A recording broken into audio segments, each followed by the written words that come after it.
Hello, welcome to World Soil Day. My name is Stefan Montel and I'm here together with Thaisa van der Woude, my Hi colleague. everyone. And thanks for joining us on the celebration of World Soil Day 2023. World Soil Day is a day where soil scientists worldwide celebrate the beauty and diversity and importance of soils. And World Soil Day is an initiative of the World Food and Agriculture Organization. And World Soil Day is on the 5th of December, and that's related to the birthday of the former king of Thailand, because the initiative for World Soil Day was taken in Thailand when the World Soil Congress was organized there, and King Bhumibol was favoring land management a lot. He went out to the field a lot, talked with farmers about sustainable land management, always carrying his camera. So he was enthusiastic about soils and the health of soils. So today we celebrate World Soil Day, and we have a program for you with three different components. The first of which will be a tour through the World Soil Museum, a short tour that will focus on the theme of this year, which is soil and water, the basis for life.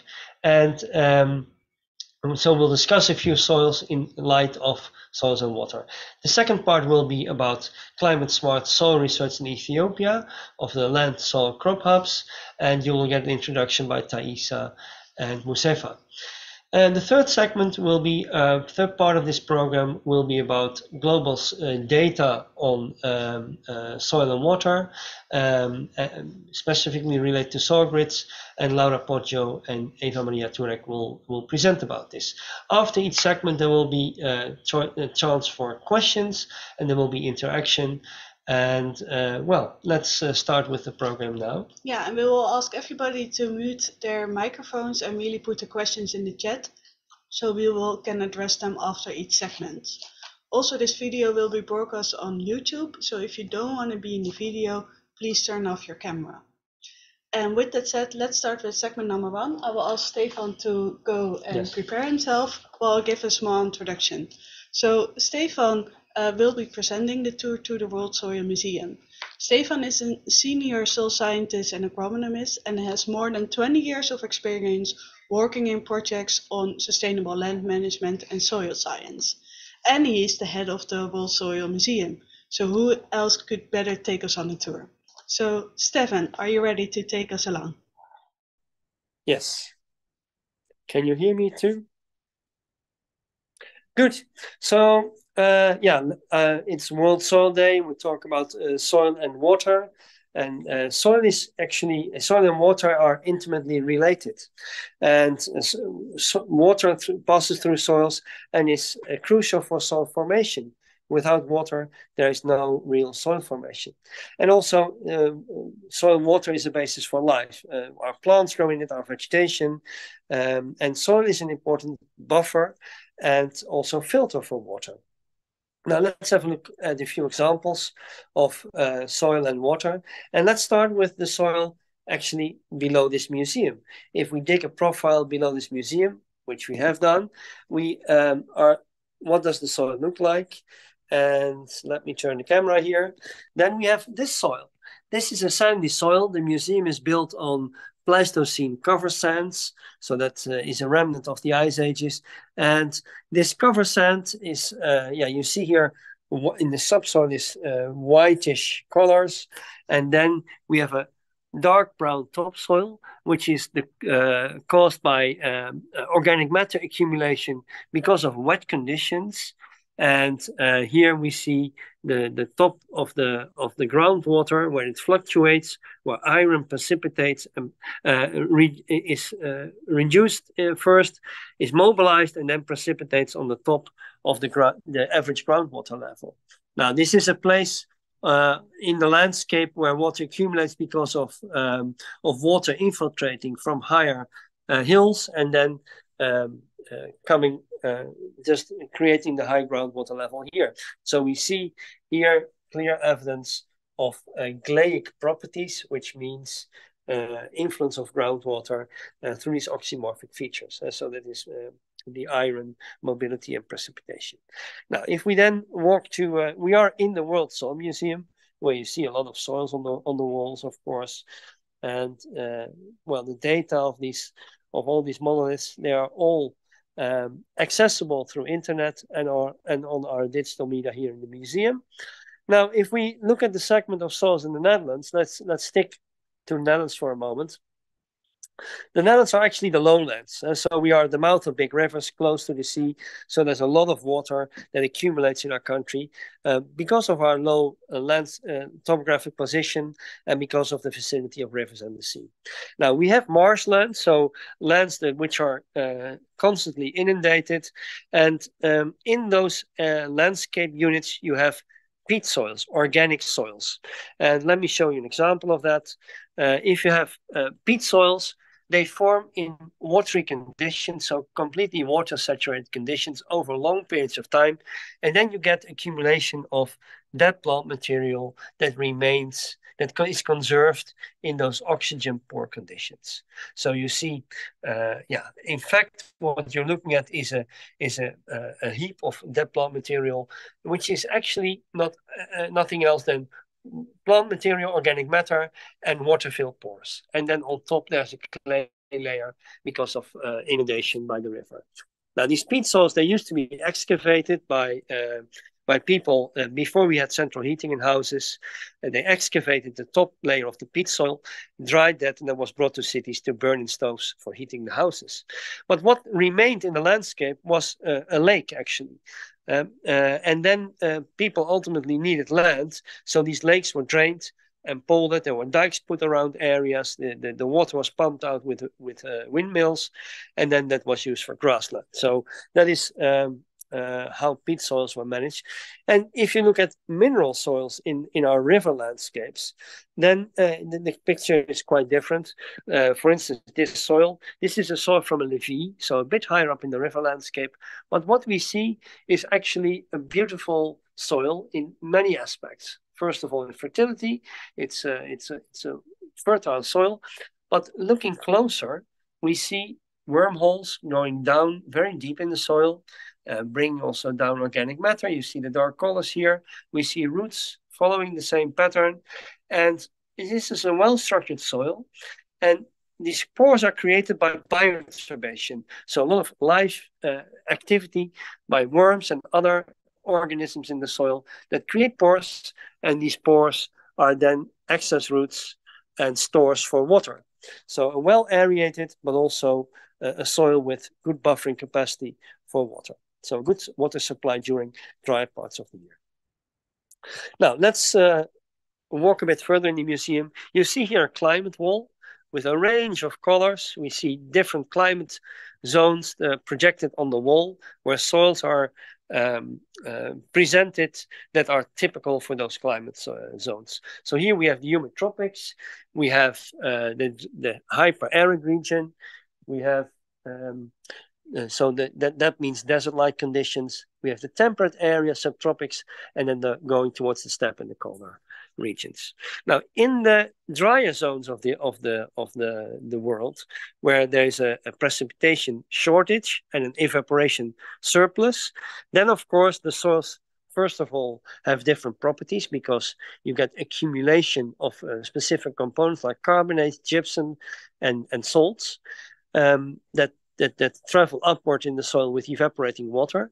And in these soils, the land management, of course, is directed towards getting water or keeping water into the soil. So either by irrigation, and the water that is in the soil we need to conserve, and that means by covering the soil so to prevent evaporation, but also in specific tillage methods to break the capillary function so that the water does not escape to the atmosphere but is retained as much as possible into the soil. Another practice is, of course, using adaptive practices such as drought-tolerant crops that can do with less water, but also introduction of trees into the landscape that create a microclimate so that soil is more conserved in the system. Now, many cultures have developed close to rivers because water is then sufficiently available, especially in dry areas. Think of the desert in Egypt, where the early Egyptian civilizations developed and flourished, and there was a constant flow of water from the Nile in the Nile Delta, and you see here alluvial soil with typical features such as the stratification of every flooding, new sedimentation of soil material. Now, let's have a look at the last soil of this tour. We have here a soil with a shallow soil. This is all parent material, and on the top you see 10 centimeter of soil, and that means a limited soil volume. So the soil depth is limited, which also means even if this soil has a high porosity, the amount of water and nutrients that can be stored in that soil is limited. Stoniness in the soil is another limitation of soil volume, and that's a nice bridge to the next presentation in the second segment after this that goes more in depth about soil volume and in relation to soil water storage. So with this, I close the tour and we can open the floor for questions. Thank you, Stefan, and welcome back to the main stage. Yes.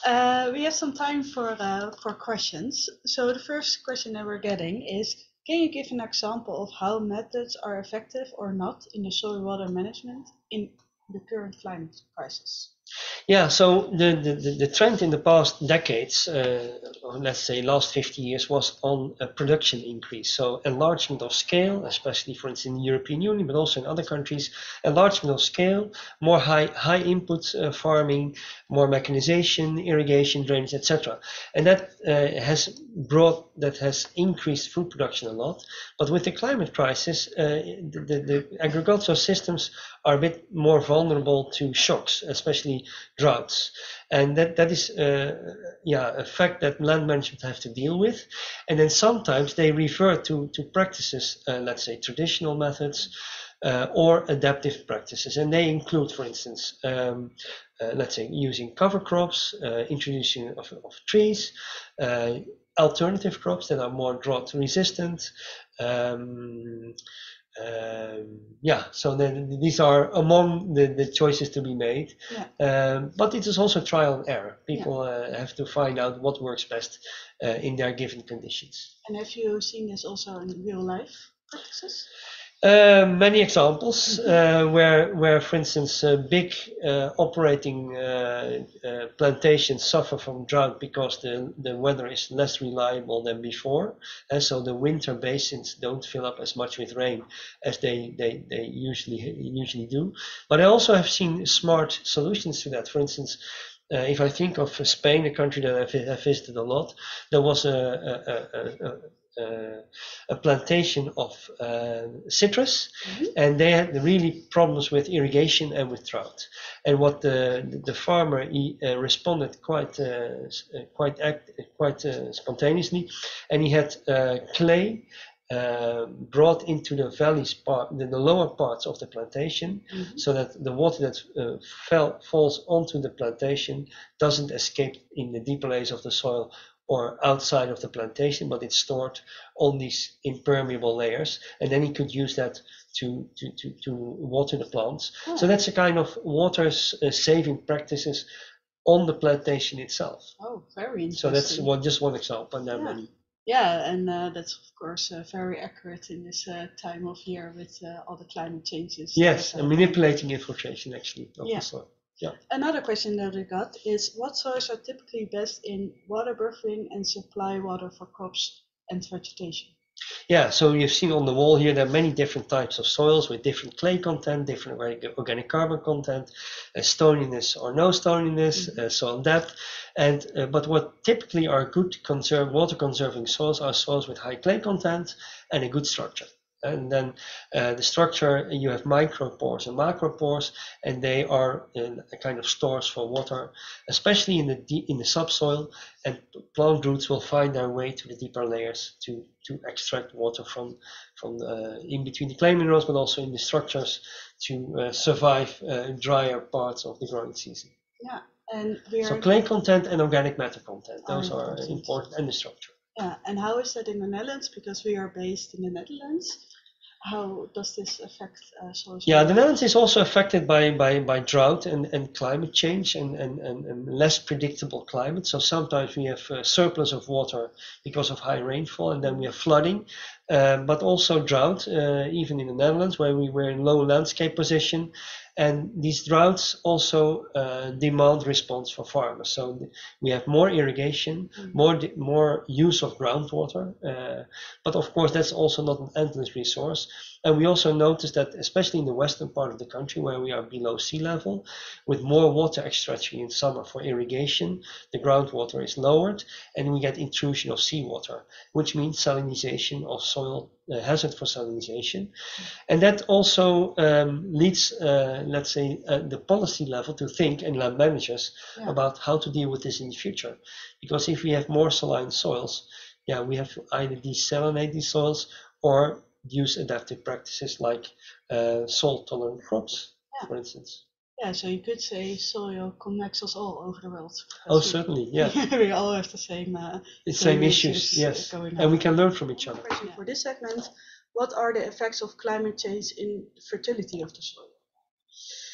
Oof, that's a difficult question, a very good question.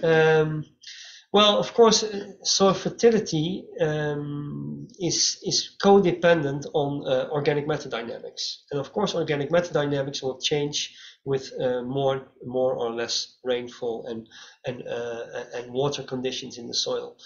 The other thing is leaching, for instance. And so there will be more accumulation of carbonates if you take it over a longer time in a dry climate, or more leaching. So I think those it's actually what you think about in normal soil forming conditions. More weathering, more leaching, or the reverse, more accumulation of components in the soil. And then the organic matter dynamics. I think that's also important.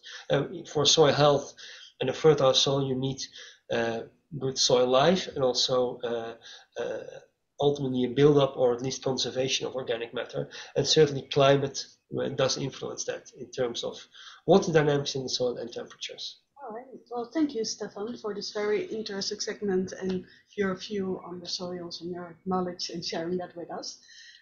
We will now move to segment number 2, so you can take a seat. I will see Stefan back in a second. So we're now going to segment number 1, which is on climate smart soil research in Ethiopia. And this will be presented by Musefa Redi. He's a PhD student here and at IR, which is the Ethiopian Institute for Agricultural Research. But before we head to his presentation, I will give a small introduction to the project. I'm a project manager here at ISRIC World Soil Information, and the Land Soil and Crop Hubs project is one of my projects I'm working on. So I'm more than happy to take you guys along and what is the project about. So let's first listen to a small introduction about the project.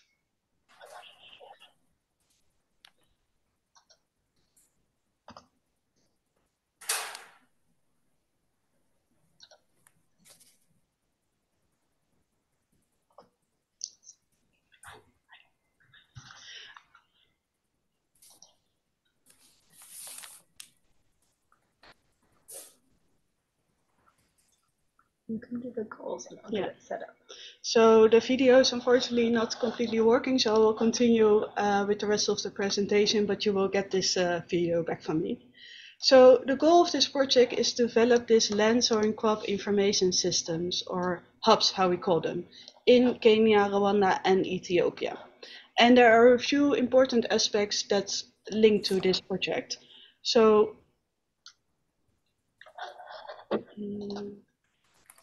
first of all, it is hosted and led by the National Agricultural Research Institute.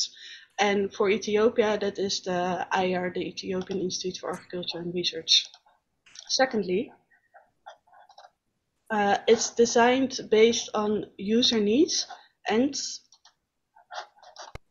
it is an iterative process by feedback of stakeholders. And what we mean by that is that we build a first prototype and then we get feedback, and it is really an iterative process. So last year we had this workshop with stakeholders to get their user needs, and what they wanted from the system. Based on those user needs, we built a first prototype this summer. And now we're in the process and getting feedback from our stakeholders. Is this really what you want? And is this what you're looking for? So this whole project is built on iterative process. So we don't do directly one system, but we really make a system that really fits to the user needs. And in this process, we also give training in operation, maintenance, and users of the system. The idea with that is that this system will be fully operational and can be used by the different stakeholders. And only last week we had a first training with different stakeholders on how to use the prototype. And what is also important is that we will fit whatever we are building in the already existing systems, so that we do not create a system on its own, but we really fit that into already existing systems. The impact that you want to create with that is increase agricultural productivity through land, soil, and crop informed decision making by its users at national, regional, and local level. Try the video.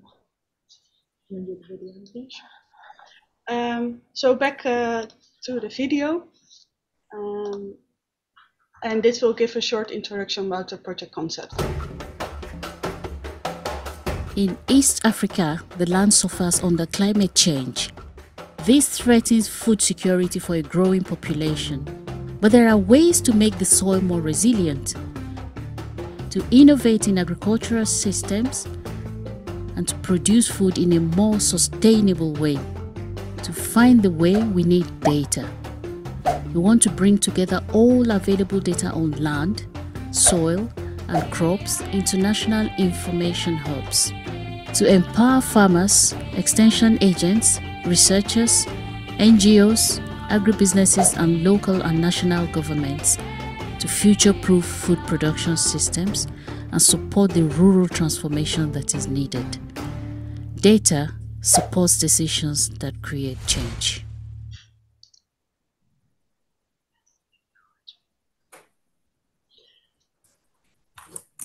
And this will give an overview of the project partners that we are collaborating in this project. So we already had a look at the goal of the project, and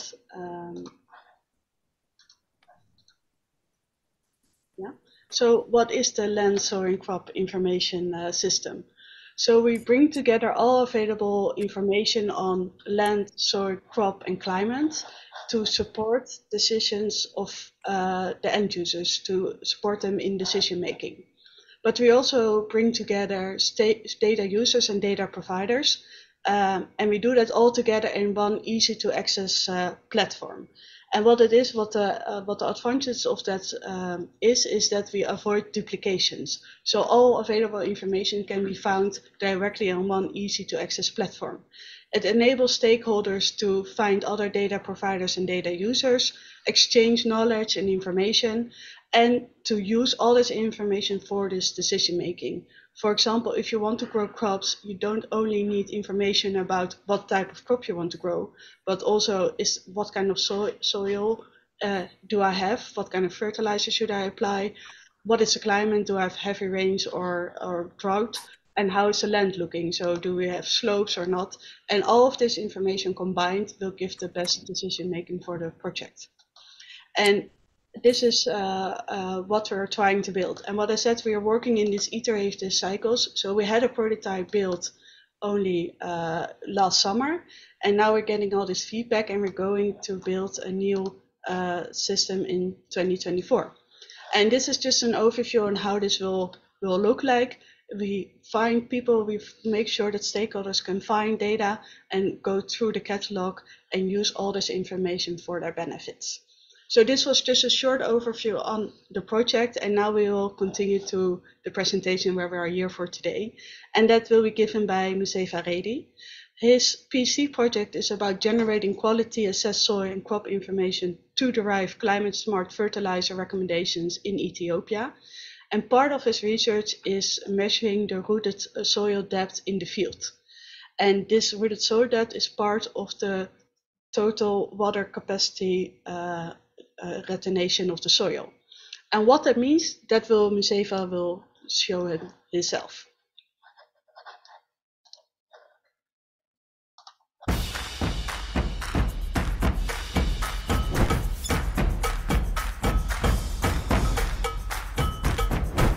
Hello, I'm Musefa Redi, a PhD candidate at Wageningen University and ISRIC, and today I'm excited to share our recent research journey in Central Ethiopia. This summer, I went with a research team to explore 14 sites across Central Ethiopia. We asked farmers permission to do research on their field. We dug deep soil pits to measure critical factors related to soil and roots. But why we are doing this? Let me explain. In Central Ethiopia, maize and wheat crops are the cornerstone of local agriculture. Farmers have long relied on chemical fertilizers to boost yields. Typically, adding fertilizer to the soil has helped farmers increase yields. However, fertilizers are expensive and climate change is making it a riskier investment. Until now, the recommended amounts of fertilizers were only related to the nutrients in the topsoil. However, as climate change looms, it's imperative to consider additional factors, such as the soil's capacity to retain water. This broader perspective is becoming increasingly vital. Climate change has disrupted rainfall patterns. Instead of steady, regular rain, we now experience sporadic, heavier downpours. This unpredictable rainfall pattern has led to the soil dryness in many fields, making it increasingly challenging for crops to thrive. In our research, we are examining how specific soils can absorb and retain water, particularly at the rootable soil depths. This concept is known as root zone plant available water holding capacity. It's crucial because if a soil cannot support crop growth with varying rainfall due to climate change, farmers may be reluctant to invest in expensive fertilizers for that field. Another critical aspect for farmers to consider when making strategic fertilizer investments is how deep their plant's roots can grow. Let me illustrate the difference. In deep soil with high rootable soil depth and water holding capacity, there is a high buffer capacity for water, making it resilient during climate change or drought. So high fertilizer application can result in high crop yields.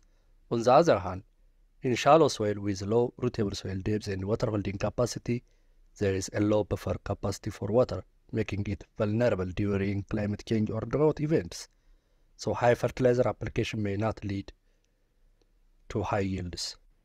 My research aims to help with this. Let me share a little bit more of how we are going about it and what we did in the field during the past 2 months.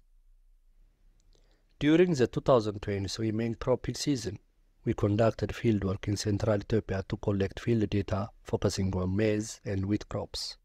We chose about 50 sites from a pool of 137 nutrient omission trials previously conducted by various projects across different cropping seasons. After the crops reached maturity, with the farmer's permission, we selected a suitable area with healthy and adequately fertilized crops. We then manually excavated a pit with a maximum depth of 2 meters or until bedrock or groundwater allowed, with a width of 1.5 meters. Within the pit, we assessed the rootable soil depth and quantified visible roots within these depths using a frame comprised of 5 by 5 cm square grids, positioned along the smooth wool surface perpendicular to the plant rows. We also collected disturbed and undisturbed soil samples at various depths to identify the most limiting soil factors, and also to determine water holding capacity in the laboratory. Additionally, we conducted soil profile descriptions using FAO 2006 guidelines. This PhD research conducted under the guidance of esteemed supervisors, including Professor Dr. Gerhard Hovling from Wageningen University and ISRIC, Johan Linars from ISRIC, Dr. Mazgabu Getnet from Stichting Wageningen ISRIC Ethiopia, and Dr. Tamasken Desalegn from Ethiopian Institute of Agricultural Research. In a nutshell, this PhD research is all about boosting rain-fed agriculture in Ethiopia. We rely on digital soil mapping and crop yield modeling to craft climate-smart, tailor-made fertilizer recommendations. Cutting-edge models like World Food Studies WFOST and quantitative evaluation of fertility in tropical soils, QFTs, give us invaluable insights into nutrient needs. Our research unfolds through 4 key objectives: mapping 3D primary soil properties in Central Ethiopia at 100-meter resolution, accounting for prediction uncertainties, mapping and validating the soil's root zone plant available water holding capacity for maize and wheat crops, modeling the crop yield response to soil and fertilizer nutrients in Central Ethiopia using WFOST and QFTs models, generating maps of climate smart and farmer relevant fertilizer recommendations for wheat and maize crops.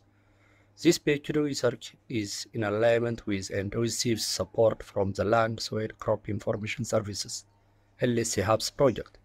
This project aims to create valuable information about land, soil, and crops, all in an effort to strengthen climate-smart farming practices.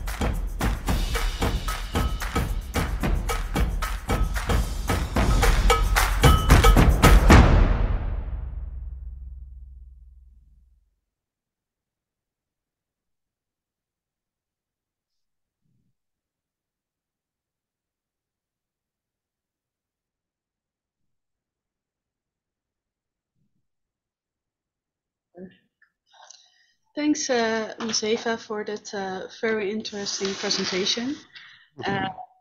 And Musefa is actually here. He's joining us from Ethiopia, right?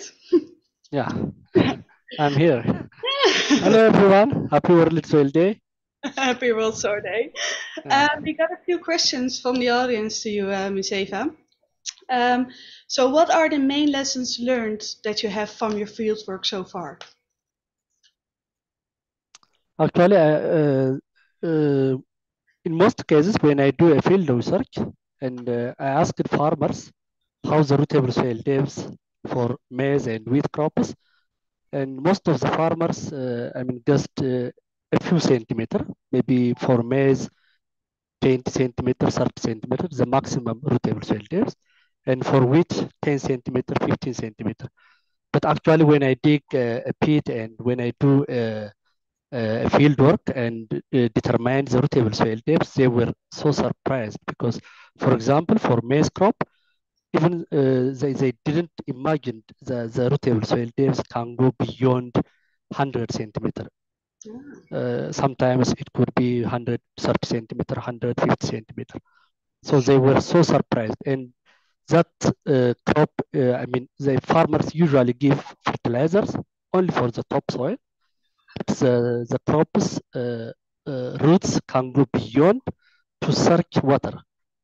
That's the main reason, because of the roots can go beyond the topsoil. So in the future, we have to give due attention for the rootable soil depths and water holding capacity for fertilizer recommendations. Alrighty, thanks, Musefa. Very interesting what you already have learned so far from your PhD research, because it's still a few more years to go. So we're curious what you will learn after this as well. We have a question from the audience as well. You have mentioned about climate smart fertilizer. Could you please elaborate this? Yeah, climate smart means whenever we give a fertilizer recommendation, we have to we have to give attention to the shallow soils and for the deep soils. For example, for Ethiopian case and also for East African countries, usually we experience El Nino climate change. That means unpredictable rainfall pattern. Sometimes it could be heavy rainfall, and sometimes it cannot be coming for 5 or 10 days. So whenever we give a fertilizer recommendation, we have to give attention for the rootable soil depth and water holding capacity. Whenever we have a deep soil with the maximum water holding capacity, we can recommend maximum fertilizer recommendations for that farmers, because that farmer can get a profit from that application. But on the other hand, for shallow soils, it could be a futile experience or futile exercise to apply a maximum amount of fertilizer. So we will map the rootable soil depth and water holding capacity, and based on that map and also the fertility map, the topsoil, accompanying these two with models like WOFOST and QFTS, finally we will give a climate smart fertilizer recommendations. All right, very interesting. Thanks, Musefa. And during your field work, did you observe any effects of the climate change already on the soil? And if yes, what would you recommend as climate smart agriculture practices? Yeah, for example, I observed two sites very close each other in Rift Valley, central Rift Valley area. And when I observe the two fields, one maize field is already matured and dry out, and the other maize field is still at green stage after maturity, but still at green stage, not dry and out. But when I asked the two farmers, they planted at the same time. So that was because of when I dig the pit, it was because of one is very shallow soil and also sandy soil with low water holding capacity. At that case, the crop is already matured and dry out. And the other farmer, still deep soil with high water holding capacity, still the soils are wet, and the crop is still waiting for another couple of weeks to mature. So I experienced such kind of climate. I mean, related to climate, like related to the rainfall pattern, with the same rainfall pattern with different rootable soil depths and water holding capacity. I observed this one, yeah. Well, thank you, Musefa. Very interesting to hear about your field work and also the really application on the changing climate that is very current at this moment in time. So thank you very much, Musefa, for your time and your presentation. Thanks so much. You're welcome. And with that said, we will move now to segment number 3. And for that, I would like to invite Stefan back to me because he will be giving the introduction to segment number 2. Thanks, Larissa. Yeah, so the third part of this event is about soil water patterns on global maps, especially to SoilGrids. Of course, global data are important for different studies, especially in relation to climate change, but also on other aspects of deciding on land management and policy development. And recently in SoilGrids, new layers were added related to hydraulic properties. And Laura and Maria Lisa Turek will be presenting on this. And Laura will give you the floor now to talk about this topic.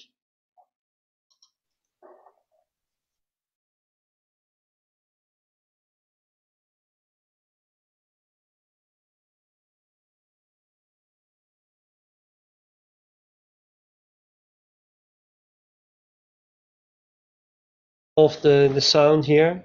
Just a moment, please. Let me open it a different way.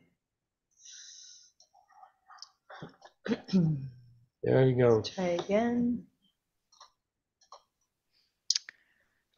Thank you for the introduction. Today we are in this World Soil Day.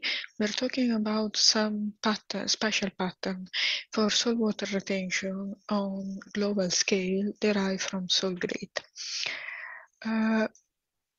Soil water is fundamental for life. Water is fundamental for life. The water in soil is fundamental to support so many soil functions, including food security, water quality, to support life in short. And knowing the soil capacity to retain water is fundamental for sustainable and sound land management in many countries, many areas, and many regions. There are different values for water retention. You may have seen them, and this makes things a bit more complicated, but the three main points are that the soil can be saturated, and when it's saturated, there is too much water and the water is lost because the plant cannot use all of it. Field capacity is the ideal sweet point where the plant can easily use water and is optimized for the growth. The wilting point or permanent wilting point is when there is not enough water, the plant cannot absorb it completely from the soil and they are wilting. In more details, we can see that only the field capacity, the midpoint, is where the water is available for plant growth and to sustain sustain life on Earth, both from agricultural point of view, but also for forests, grassland, animals. That is really the sweet spot that that we want to reach. But why to make map and why global? We need maps because we need water, soil water retention, because we need to integrate them with other information for a sustainable management of the land in general.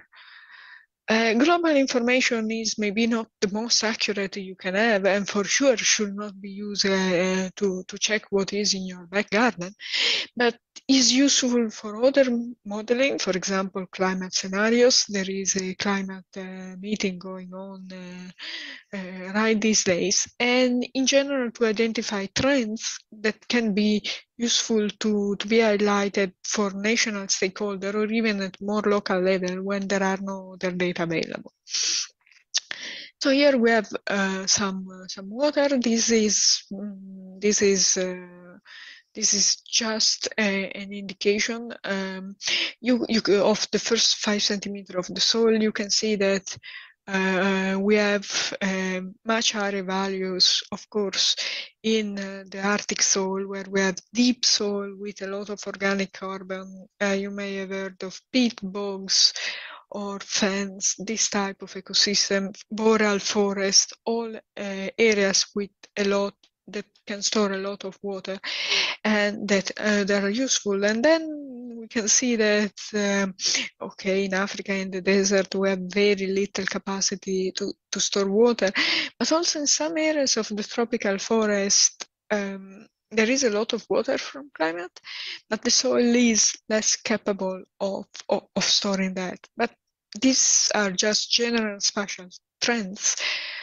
What is also important is that we estimated everything with a certain uncertainty. And this is the same as your weather forecast when they say there is the 20, 30, 50, 80% probability of raining. This is a different measure, this is a different indication, but again, it gives a bit of information about how reliable are the values in the soils in the map. And you can see that the northern region are pretty okay, but even in this region where we had very little water, we can see that we have a very high uncertainty, and this is because we don't have many points, we don't have much information from this area. So where the data, where they come from? We use data from the World Soil Information System. Those is hosted, supported, and developed at ISRIC. As you can see, most data come from the US, some in Europe, but there are still quite few in South America and Africa. But as you can see, there are large areas that are not covered. So we need to model, we need to use statistical methods to try to fill these gaps. So we use this input data, we use environmental layer like elevation, slope, precipitation, forest cover. We use a predictive statistical model, black box, that is making some magics between these two data to obtain soil maps. And then these soil maps can be used for various applications. This is the same map that I showed before, but prepared and presented for a paper that is at the basis, for a scientific paper that is as the basis of all these activities and these maps.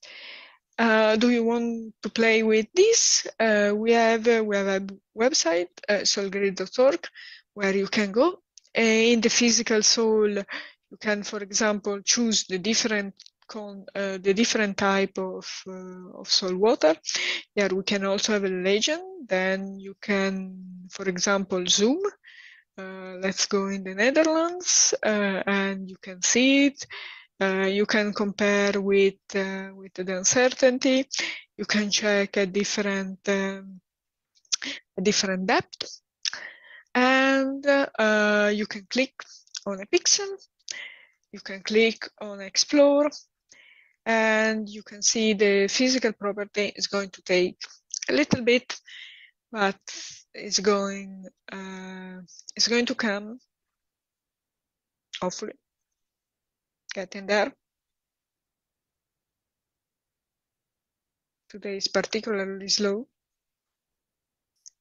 And you will get the you will see a nice graph with all the uncertainty and the value of the different. You can see a nice graph here, finally, with the uncertainty and the values of a certain property at different depth. And this was I wanted to talk today. Soil and water are very important for life, and together they are really fundamental for all of our activity. Thank you.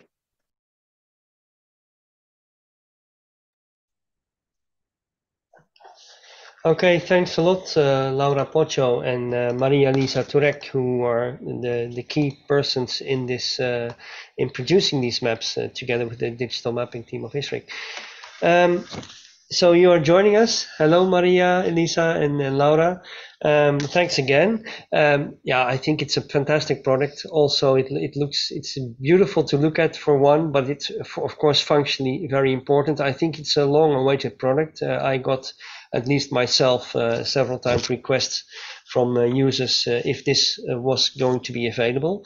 So I have a few questions for you, if you don't mind, and you can among yourselves decide who answers. So these layers created are obviously relevant. Who do you foresee will benefit most from the data released on the volumetric water content? What type of users would typically use this information? I can start, Maria Elisa. For me, these layers are very useful for two communities. One of soil scientists, but I really hope that some of these layers will be also used by people in the climate community. There are a lot of hydrological and ecological models that rely on soil data, and I do hope that this layer will be used in this type of modeling in the future, and by making them available in a nicer interface, we may be able to attract more users to them. And just note, it was very slow in the recording, but it has improved since then. Apologies about that. Yeah. No, that's perfectly fine. And the method that you used, maybe that's a question for Maria Lisa. The method you used to produce this information, was that using established methods that were already in use, or was there also a novelty in the approach? Oh, you're muted, Maria. She's not. Oh. We have a problem with the sound. Let's see. Okay, maybe Laura can take over for the moment then. Sorry, Maria. The methods, there was a novelty because it was not presented here, but there are different methods to measure the water content in soils. And Maria Lisa did a huge amount of work into translating this method in order to produce a data set that we could use for global modeling. And that was really a lot of work from Maria Elisa to go from volumetric, gravimetric, and other different methods to measure water content. The method to derive the maps is basically the method that we use for all SoilGrids layers, and this state-of-the-art DSM using random forest and obtaining the uncertainty for each layer in order to allow the user to assess how safe it is used to use those layers for their application or not. Right, thank you. And if there are obviously other... Maria, you're already... can you try? Yes, we can hear you. Okay. Okay, thanks. So there are other hydraulic properties that might be derived from the current data. Do you foresee any other hydraulic properties that will be modeled in the near future? I could say the ones that we want, because I am the community using that now. So we derived like this three very important points in the soil hydraulic in the soil retention curve, and I think it would be very useful to have to see how these 3 points would relate to each other, because I don't know if that was already done. At least it wasn't from me. And then really see how the curve looks like. And the biggest challenge, I think, of the soil modeling community, which is the hydraulic conductivity. Yes. That varies a lot in methods, and it's very difficult even in local scale to look at it, and for global simulations it's still something open. Yeah. And to have like a good soil hydraulic conductivity map would be very useful. Certainly so. Yeah, unfortunately, that is not measured a lot, because it's difficult to do. But that's a limitation. And the last question: is it possible, because the layers are modeled independently, is it possible to calculate available water capacity with the layers that you have modeled now? Yes, it is. Yeah. You should. Yeah, I can answer that. Yes, you. As Maria Elisa said, yes, you can, and yes, we are working on it. But we are still testing something that Maria Elisa touched in her work in the paper. So you had the link to the paper in the slides. But is model first, map later, or map first, model later? And we realize that we get very different results from a spatial pattern point of view. So the model results are similar, but you get very different maps. Right. And we need to investigate that before putting a product out in SoilGrids that maybe doesn't have much, that is not robust enough to represent the landscape, because one of the aim is also representing the landscape as best as we can. Okay, thanks, Laura and Maria Elisa. That's an interesting presentation, and thanks for updating us on the availability of hydraulic parameters at the global level. So, this is ending the third segment of our program, and we're close to closing the program.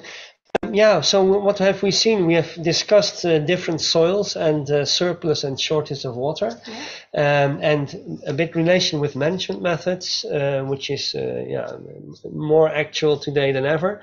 And we've looked at the specific research done in Ethiopia and Africa on the volume of soil and how actually research is done in relation with crop management, and then global data, which is also important in terms of supporting decision making in policy and land management using global data and making scenarios. So all this is continuously under development, and I don't know if we have still questions in the list. So there's a remark or question. World Soil Day celebrates beauty and diversity of soils. What do the speakers find especially beautiful or wonderful about the soils or soil processes that you've described? That's an interesting comment and question. So we can still make the round maybe, and then after it close. What I find especially beautiful, wonderful about the soil that you have described. Well, I just think that if, for instance, the first soil that I showed, that you see a sandy soil, which is in general well drained, and that you see the because of the topographic position, you see evidence of long-term water movement in the soil by the iron that precipitates. Well, I think that gives a beautiful picture, and also is evidence of the processes and the water in the soil. So that is my remark to this question. And maybe we can give the floor to the second speaker, Musefa. What is your answer to what do you find especially beautiful, wonderful about the soils or the process that you've researched in the field?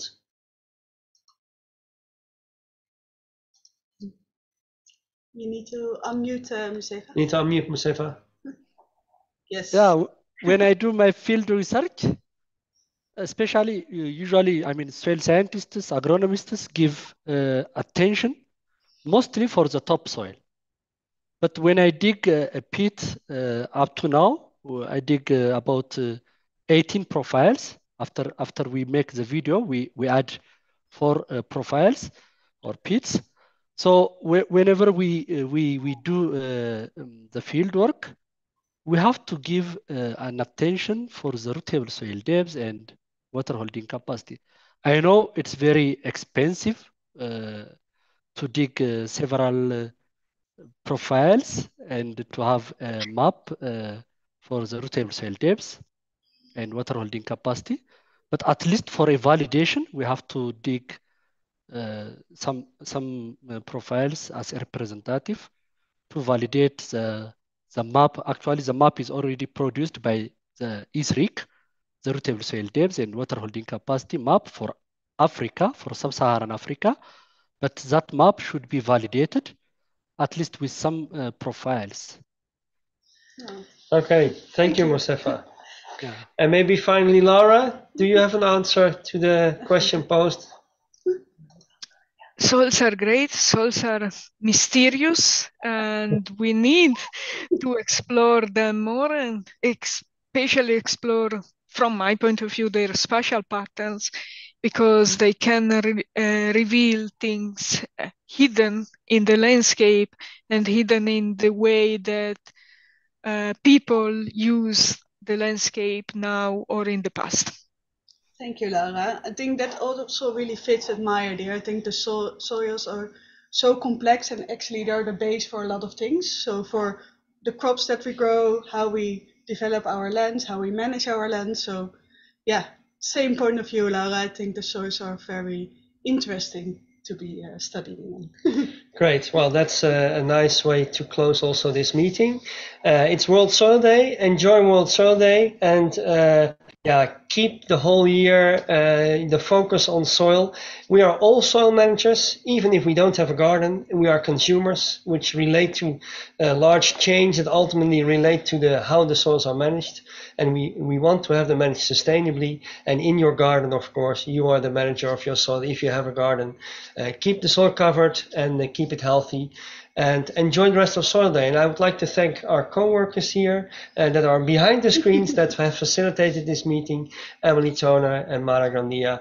And thank you for participating and hope to see you back soon, at least next year in the next World Soil Day event. Yeah, and maybe good to mention, Stefan, is that the museum is open on Wednesdays afternoon. So if you're not done with learning about soils yet, and you are in the Netherlands, please visit by and Stefan. Yes, on Wednesday afternoons. And of course, the museum can be visited and toured online as well.